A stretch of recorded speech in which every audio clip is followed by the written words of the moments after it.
just a few seconds because it takes a minute. Okay, here we are. Greg, it's great to see you today. Pleasure is mine. Good morning or good afternoon, actually. Right. Good afternoon, everybody. So as folks start to join, we are going to talk to you today about the human side of AI. I think we can all do well to have some more humanity in our life. But before we get too deep into it, Greg, would you kindly introduce yourself and share a little bit of your background and what makes you uniquely qualified to tackle this topic? Yeah, absolutely. So it's such a pleasure to be here, Lindsay. I appreciate it wholeheartedly. My name is Greg Brisco, and I am the CEO of Humanized Generative AI. And just a little bit about my background. I've been in sales, similar to you, my entire career. The vast majority of that has been in technology sales. So thinking hardware, software, outsourced IT. And then the second part of my career has been more so on the people side, right? So executive leadership, training and development, all the way from the collegiate side up to Fortune 100. So if you think about both of those, while they seem vastly different, kind of that intersection of the Venn diagram is that they really very, very, very acutely focus on people, right? So on the sales side, it's all about solving problems. It's all about 100%. helping people. Clearly on the development side, it's about how do you give people the tools to progress, to become better at what they do and ultimately better people, right? And so if you think about AI, generative AI as a whole, biggest disruption in the history of humanity, right? And so everyone's focused on the technology. You can't listen to a podcast, you can't turn on the news without hearing about, different types of technology. But the one thing that you don't hear about are the people, right? Like, who are the people that are behind AI? Who are the people that are responsible for the implementation? And my goal is to never let the people get lost in it. And so focusing on that people aspect, which is, we call it one of the invisible traits.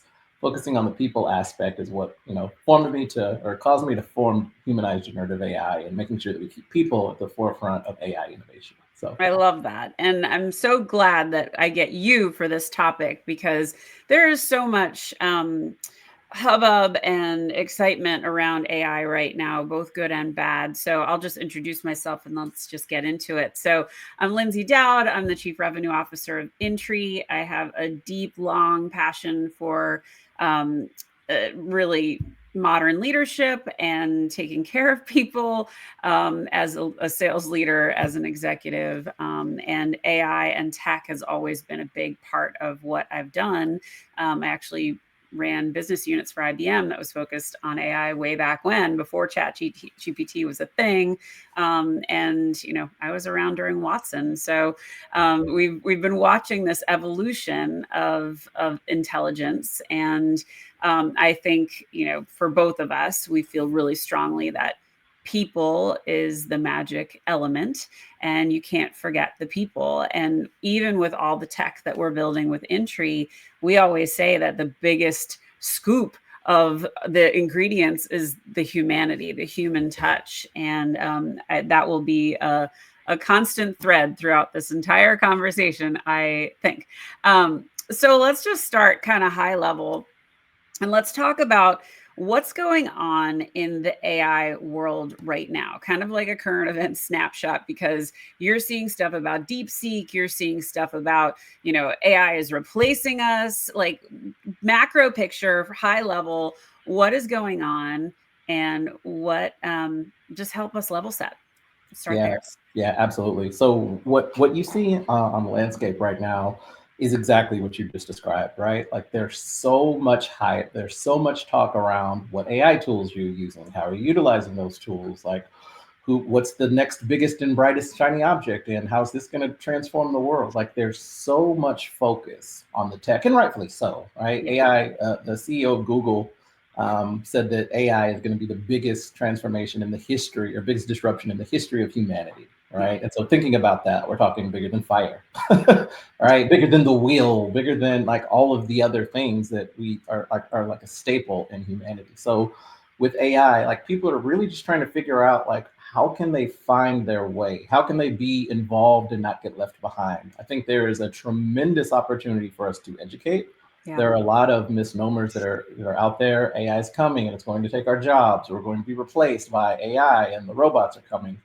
I always tell people AI is not going to replace you, but that person that embraces AI may replace you. So Absolutely. learn as much as you can, figure out how to utilize it. Like AI is not bad, it's not evil, it's not negative.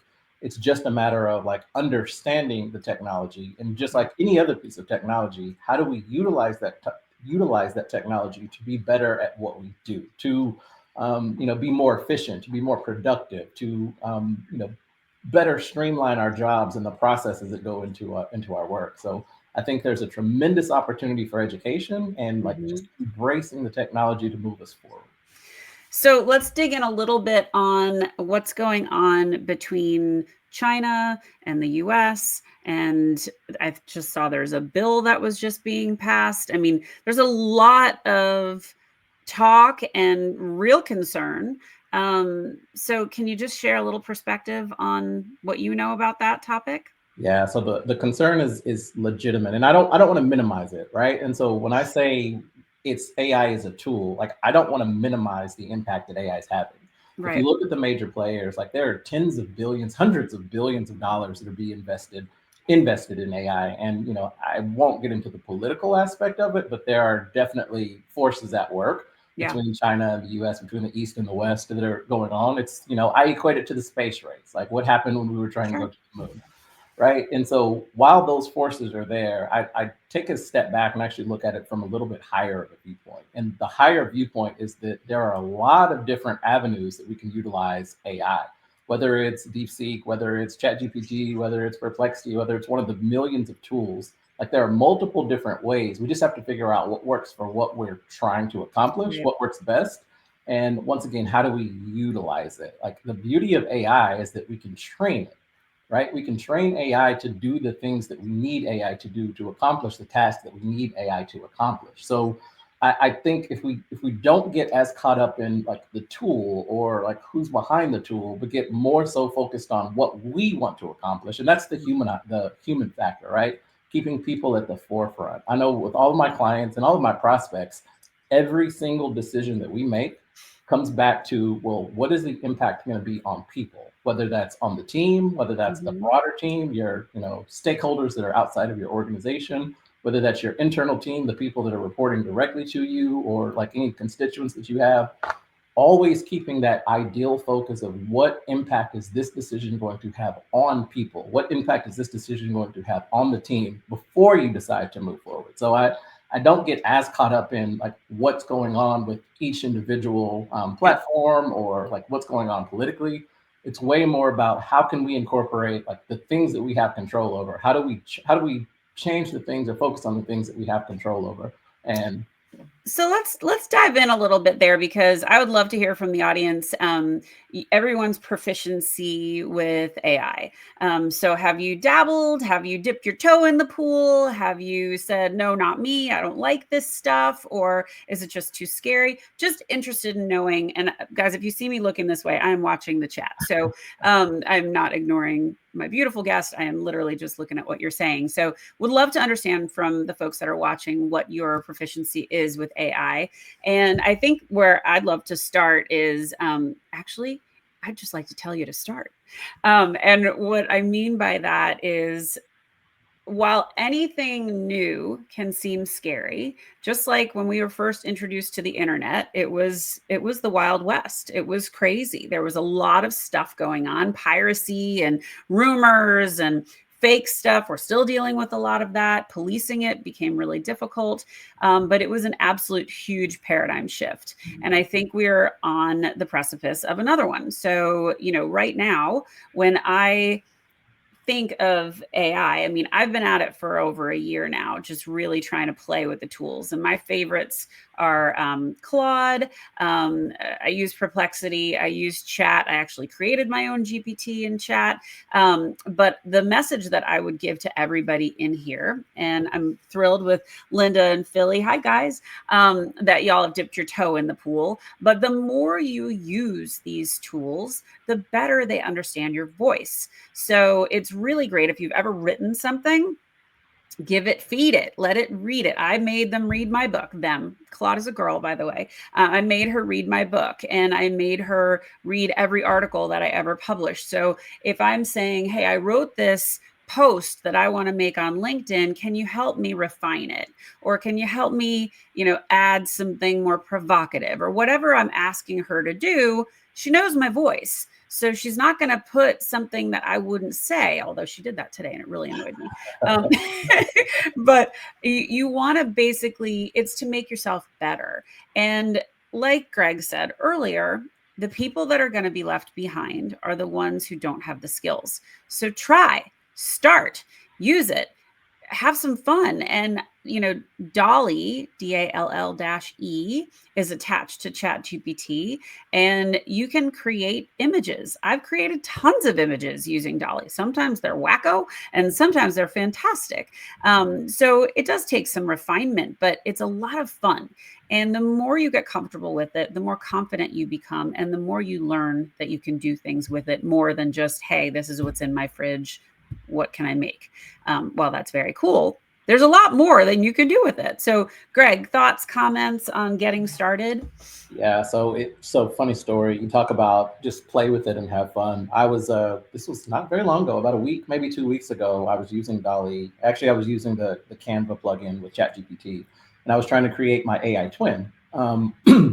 Interestingly enough, it created me as a white guy with an afro. I'll send you the picture just so you know that I'm telling you the truth. But Greg That's Brisco was the hilarious. white guy with You the got to afro. put that So in the chat when we're oh, done. I absolutely need to.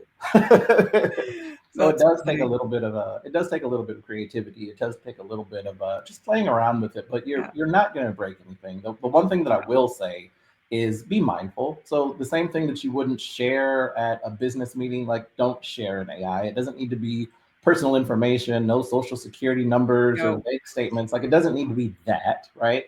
But just play around with it. For me, I use AI genuinely as like my thought partner. Like if I'm thinking about something, I'm literally typing it in and I'm like, okay, well, this is what I'm thinking. And I need your insight if you're this person. So you're an expert who you mentioned LinkedIn. You're an expert brand ambassador and you're helping me grow my brand on LinkedIn.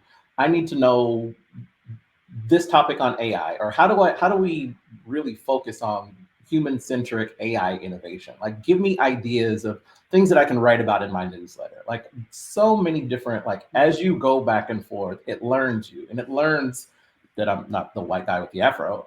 So it learns how better to respond and what's most appropriate. And if you like continue those conversations, that's the beauty of generative AI. It's constantly learning. There's memory, so it remembers who I am, and it remembers, my business, and it remembers what my mission statement is, and it remembers that I'm always asking the question, I don't even have to ask anymore. Like, how is this impacting people? Like, how does this decision impact people?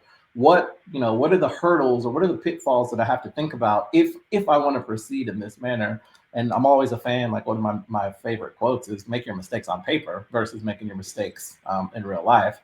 I would just augment that and say, make your mistakes with AI versus making your mistakes in business or in real life. So just using it as a thought partner, using it as a learning opportunity. Like it is, I think the days of I don't know or I don't have access to information are done. Like Yeah. there's Oh, zero, they're gone there's zero immediately. excuse to not learn anything. Like we have access. It's not even just information, but processes and historical and like brainstorming and what's theoretical and what has happened and how do we apply it based upon a certain set of factors. So I think those days are gone. We can utilize AI to upskill ourselves, right? Oh, We can utilize 100%. AI to learn new trades and learn new tools and use AI to learn about AI, right? How That about was you stole one of my questions. So since we're there, perfect segue. So how do you think organizations should approach reskilling and upskilling their workforce to work alongside AI effectively?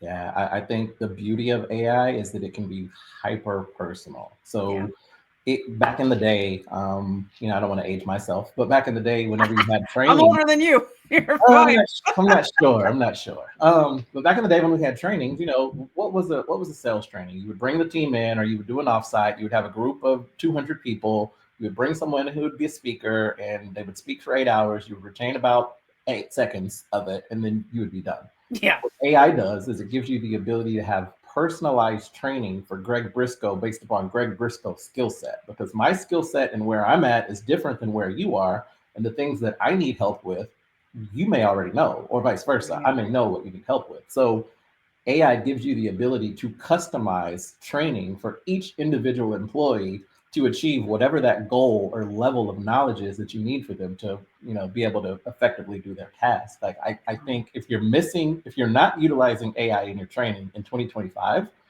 which I almost said 2024, which is scary. But if you're not utilizing it in 2025, I absolutely think you're missing the boat, and all of your competitors are, Yeah. right? So you I don't want to say this as a scare tactic, but you absolutely should be doing it. And if your organization is not, the onus falls on you as the individual. The onus falls on you as the employee. And that's the other thing about AI. When I say access, like you have access to create your own training, you have access to create your own learning path, you have access to put your skills and your goals and what your dreams and aspirations Yeah. are and work backwards and have AI build you a plan, have AI help you develop that learning to accomplish what you want to accomplish. Like it doesn't even cost you any money, right? So there are zero excuses to not do that. Well, I love how you said that. And I think I always say that you don't have to be an HR leader to be a leader. Anyone can be a leader. And if you are an employee and you are trying to figure out your next job move, you're trying to um, encapsulate some of your work that you've done, leveraging AI to help you surface those. I don't want to say arguments, but those points of why you're ready for promotion or ready for your next gig, it can really help you articulate that. But it can also help you get very creative on how to inspire your peers, your teams, your clients.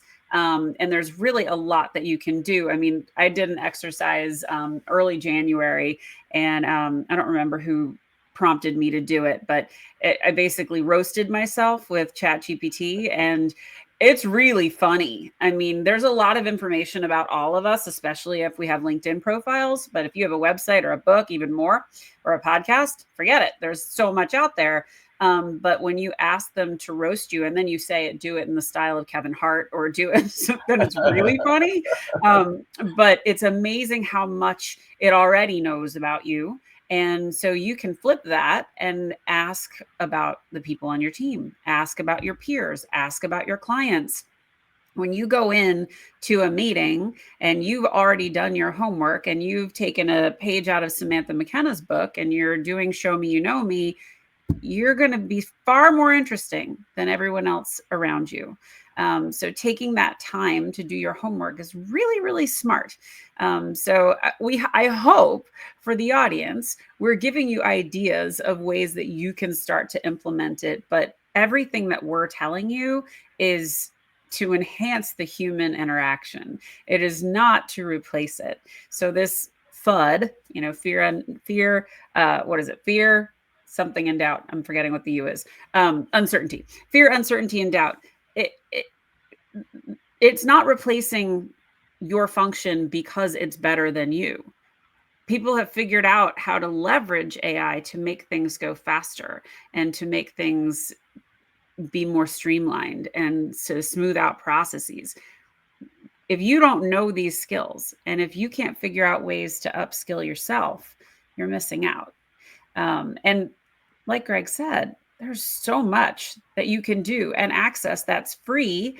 And if you have a job that you're interested in and you don't have the skills for that job, or you're missing maybe one or two, tell Chat or tell Perplexity or whatever you want.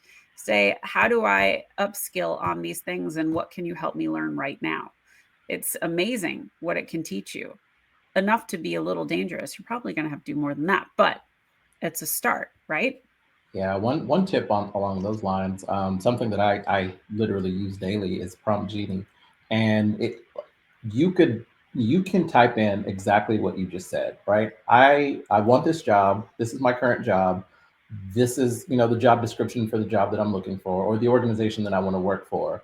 Build me a program that will like allow me to upskill myself so that I'll be Mm-hmm. qualified for this role.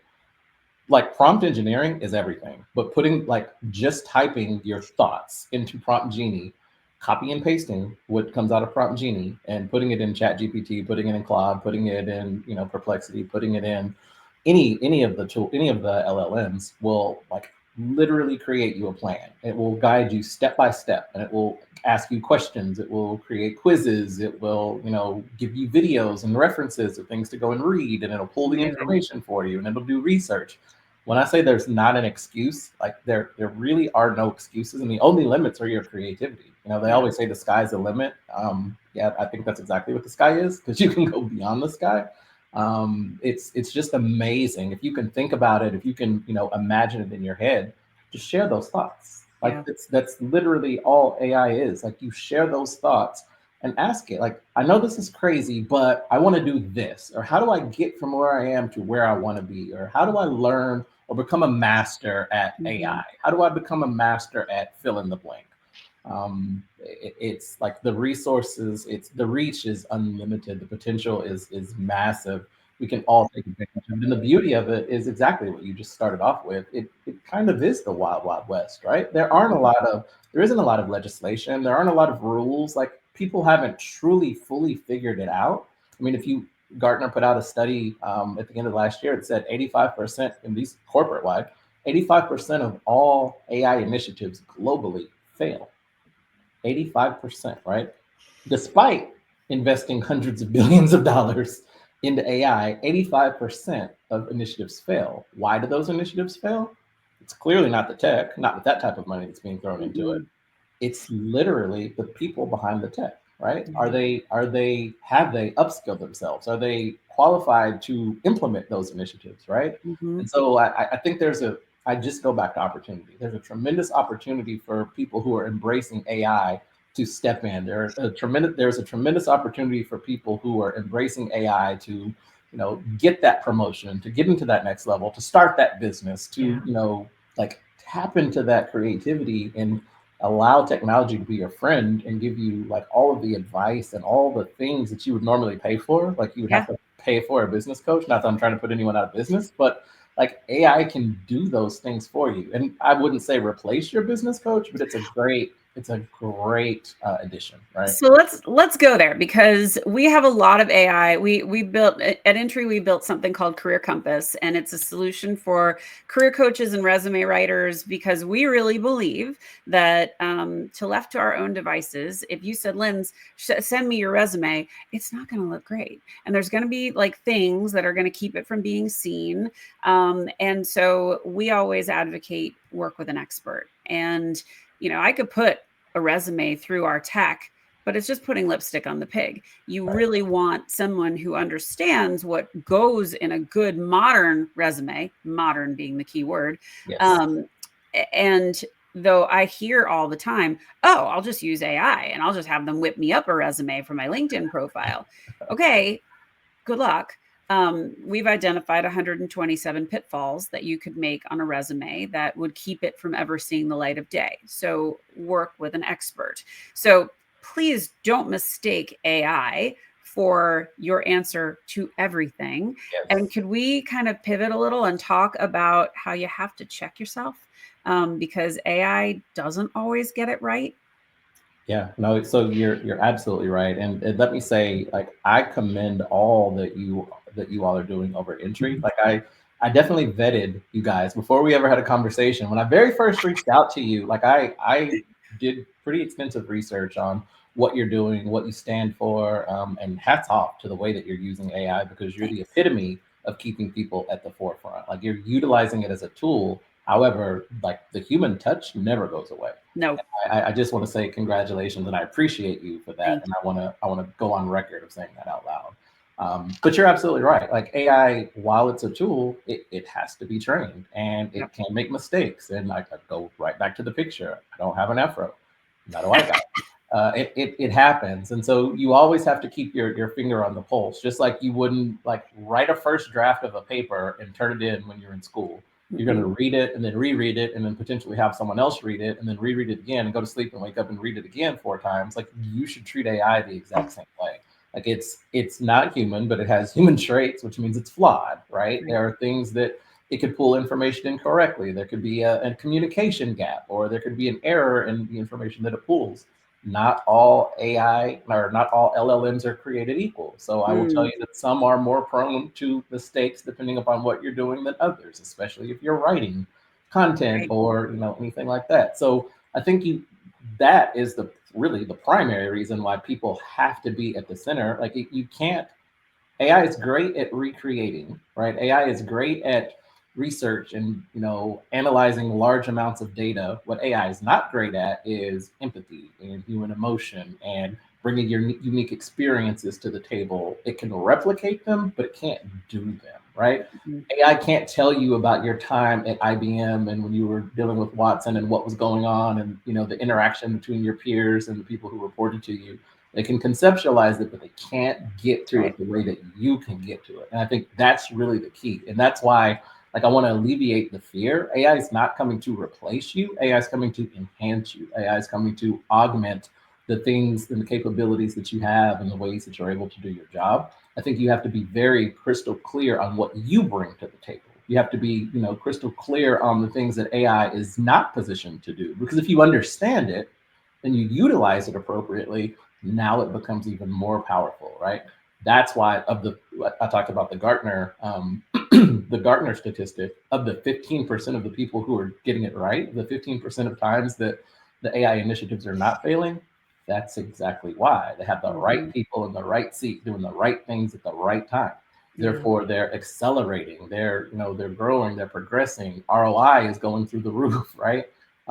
But they understand that people aspect of it. They understand that in order to implement any type of AI initiative, you have to have an understanding of who are the people, like who are the team, how are you building those teams. Mhm. That's what humanized generative AI was really centered around, like focusing on how are you building your innovation teams? Who's responsible for rolling out AI? Do you understand that there are different types of innovation and what is it that you're trying to accomplish? Yeah. Having updates to your iPhone every other month that none of us read and only God knows what we're signing our lives away to is completely And different they're than listening. exactly. I'm sorry, guys. It's completely different Oh, than I turned that off.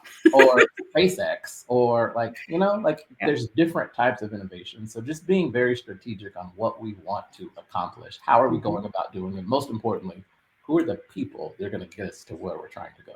Yeah, I love that. So, guys, if you are still here, please, if you have questions, chuck them in the chat. I am watching and we are happy to answer those. Here's one of my favorite topics. And I'm really interested in hearing what you think, but I think I know where you're going. What role do you see emotional intelligence and interpersonal skills playing as AI becomes more prevalent in the workplace? Yeah, it's going to become more and more crucial. It's going to become more and more coveted. We live in a world. We have always lived in a world that let me phrase this appropriately. Emotional intelligence was not a commodity. Let me say Mhm. that. But because of that, it's warranted. And just like make it personal. I think about all of the times in my career that people have showed emotional intelligence, just things that I went through, whether it was work related, whether it was personal, but people remember how you make them feel, right? People don't remember what you did. People remember how you make them feel. And being able to apply your humanity to situations is what's going to separate you, not just from AI, but from other people who aren't able to do it. So if you really want to increase your stock, increase your value, increase your worth, and I do think emotional intelligence is a skill that can be taught. I don't think you just have it. I do think that it's a skill, Yeah. um, but it's I call going them to power skills. They're far too important to be anything soft. We call them power exactly. skills around here. Exactly. That's what And you wrote about this markers the of other day, and I modern was, I leaders. was, I definitely gave you a thumbs up. Actually, I gave Yeah, you a heart because you're thank absolutely you. right. Um, Thank you. but yeah, it's gonna become coveted. Like it's going to separate you from all of the people Yeah. as well as technology who don't have that ability. And AI Well, can mimic it once again, and especially as AI progresses, it can mimic it, but it's yeah. not. It's not the same. All right. So I have a question from Solomon. He says, why are corporations so vocal and seemingly excited about AI replacing humans in the workforce? Recently, Zuck spoke about how AI will replace mid-level developers. So this is the express verbal consent of Greg Brisco alone. We live in a capitalistic society, right? That's the reason. Like they're looking Yeah. at the bottom line. The reality of the situation is, I don't think that that's realistic. I personally don't believe that that's realistic, but I think it sounds good. And let's just be honest, it's good marketing. we're talking about it, so it worked. Like, Yeah, it's good advertising. But I don't think that that's reality. Now, will it shift the way that those jobs are done? Absolutely. You know, 100%. are there tasks that, you know, technology will be able to do that those employees are currently doing? Certainly. But can those employees be repurposed in other areas? Can we understand who those employees are and their natural inclination, like how they do work, how they make decisions, what are they good at, what do they enjoy, to place them somewhere else within the organization where they're going to be more productive, not only for themselves, but for the Yeah. organization too, for certain.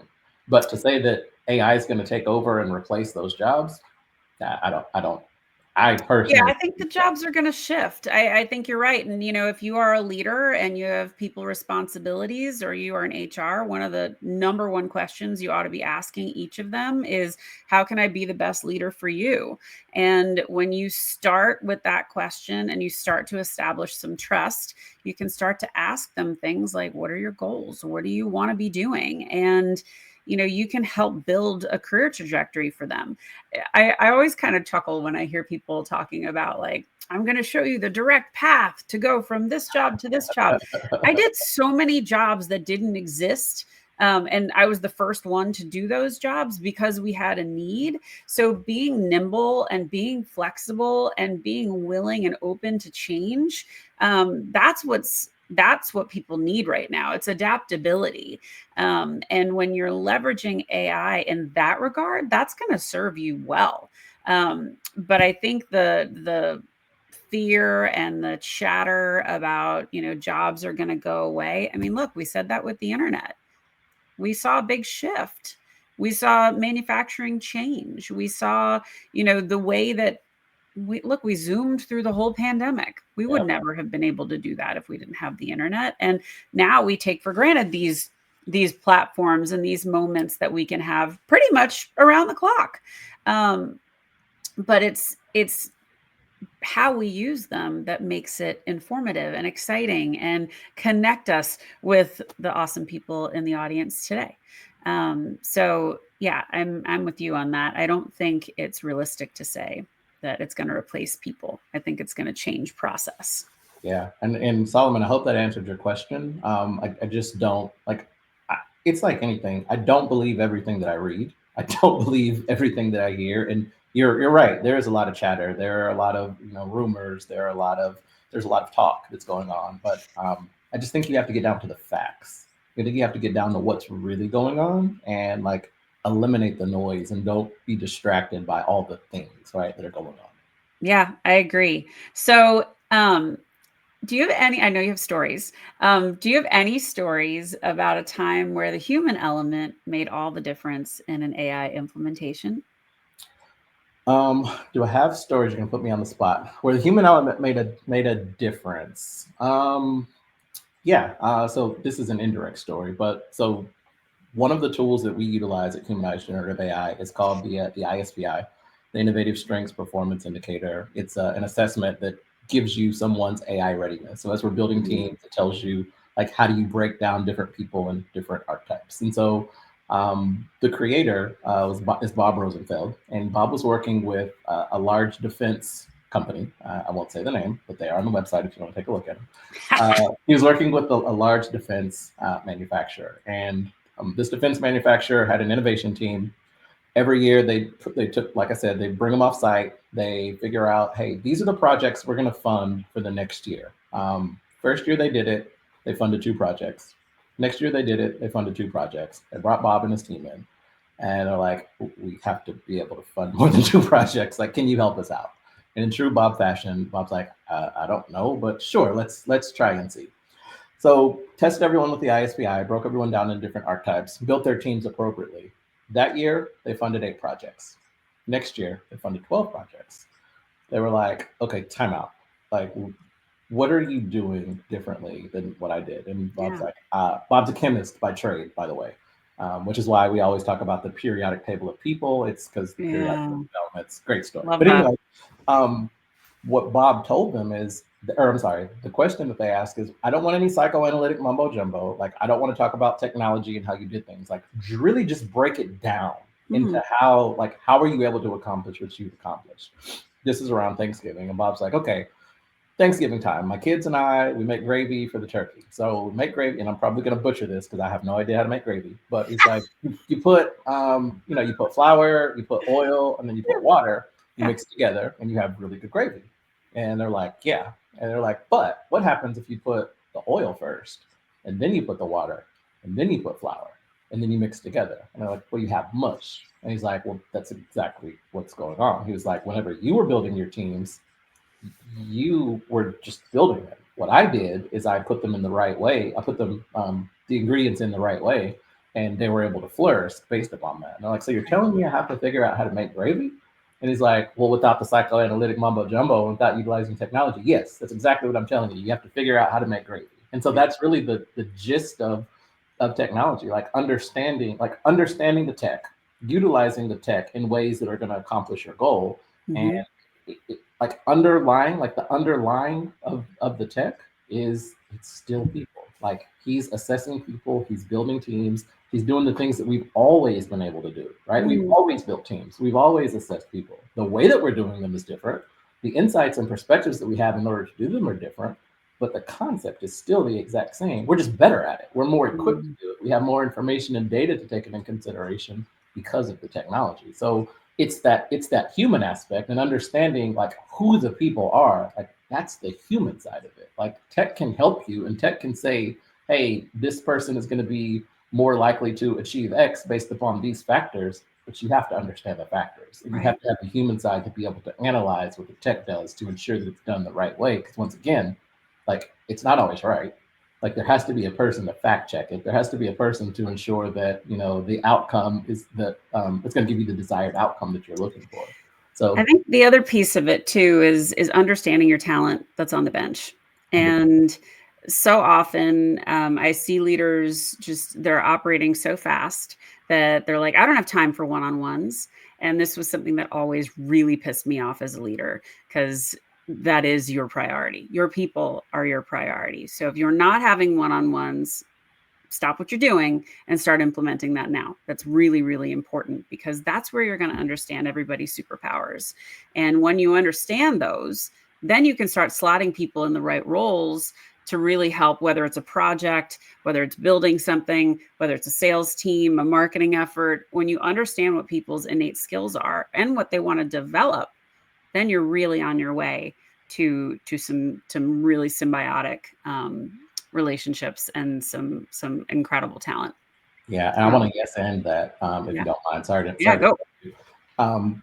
So in previous roles I had, we worked with a lot of senior. I think I said this. We worked with a lot of senior executives, and Oscar Munoz, the former CEO of United Airlines, he made a comment in one of our sessions once. And he said, as a leader, if you're not spending 80 to 85% of your time With with your people, people. like in people, then Yep, you're just not doing your job. Like that's you're right. you're just not. And the comment on one-on-ones, I always used to hate one-on-ones Mhm. personally, but all one-on-ones are not created equal. I think No. if used effectively, then by all means, you have the ability to build that symbiotic relationship.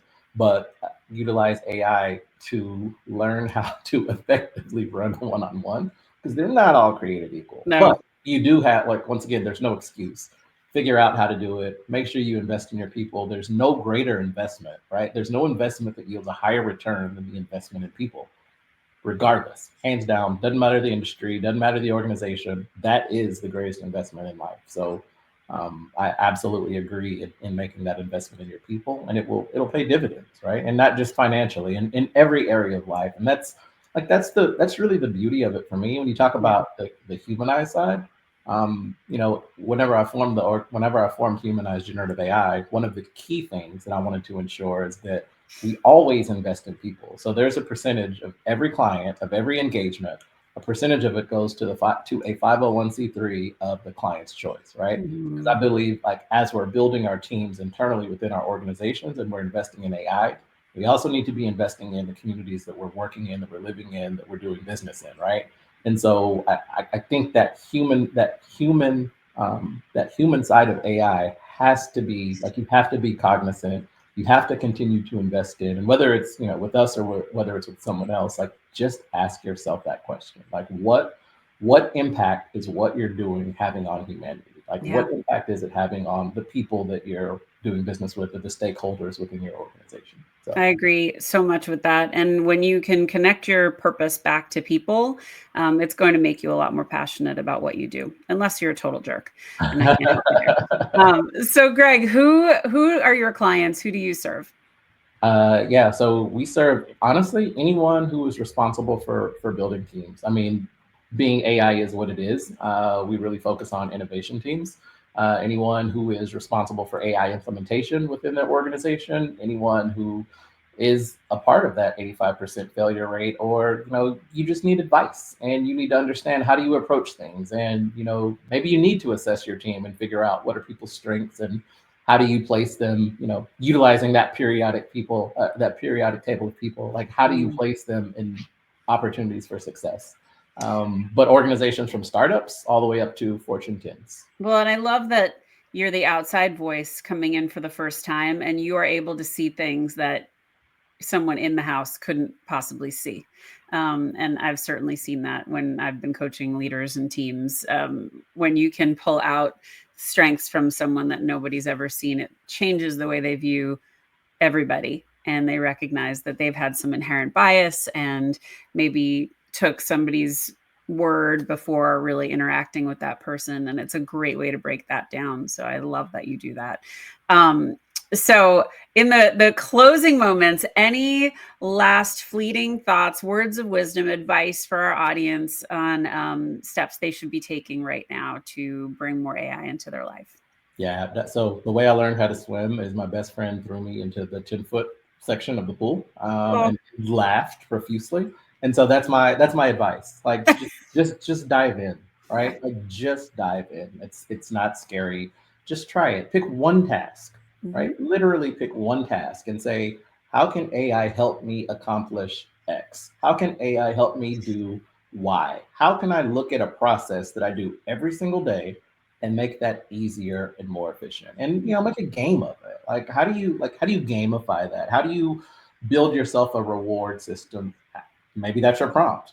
I want to gamify process X in my job. My job is this is my Yeah. description, and this is what I do every day. Help me make this fun.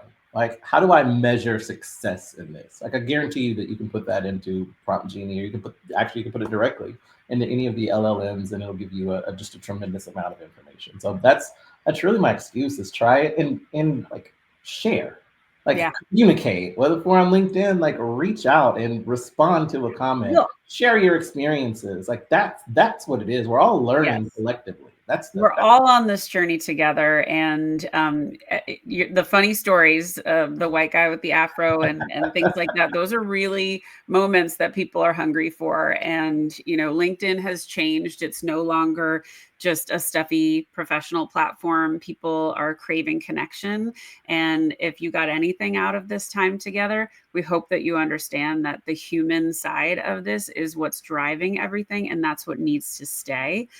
So whatever role you choose, never forget that. It's really, really important. So we, like I said, with at the top, Intry, we have a ton of humanity built into every process that we have. And we have competitors who have doubled down on AI, and that's the way that they're going. That's just not our philosophy, and not what's working for our clients. So Craig, thank you for sharing your wisdom with all of us. And I'm so grateful you spent the time with me today. So I hope everybody learned something, and connect with us if we're not already connected. Yeah, So please. It's an absolute honor, Lindsay. As I told you from day one, like, this is phenomenal. It's phenomenal to have these conversations. It's even more important for me personally to have this conversation with you. So I genuinely want to say thank you for the invitation, and thank you to everyone who tuned in and joined. Would love to connect. Would love to continue collaboration and conversation outside of this. So don't be a stranger. Love to hear from you on LinkedIn, yeah, email. Like, all of the information is in the bio. Would love to just continue learning together. Like I said, I think we're all better collectively than any one of us are individually, no matter how agreed. great or how smart we are. So I Agreed. genuinely appreciate the opportunity. And next week, I'm speaking on another LinkedIn Live with our beloved friend, Steve Cadigan, who was LinkedIn's first CHRO. We'll be talking about AI and HR. If you have more people or more topics you want us to hit, this is a long series. So, guys, send them my way. If you haven't checked out Intry or you don't know what I do, just reach out, send me a message. Would love to talk to you and tell you about what we're working on. But we are trying to be the gold standard for helping job seekers. And I think what we're doing is pretty darn important. So, Greg, it's been a pleasure. Have a wonderful, wonderful day. And thanks everybody for listening. Pleasure. Thank you all. Have a fantastic day.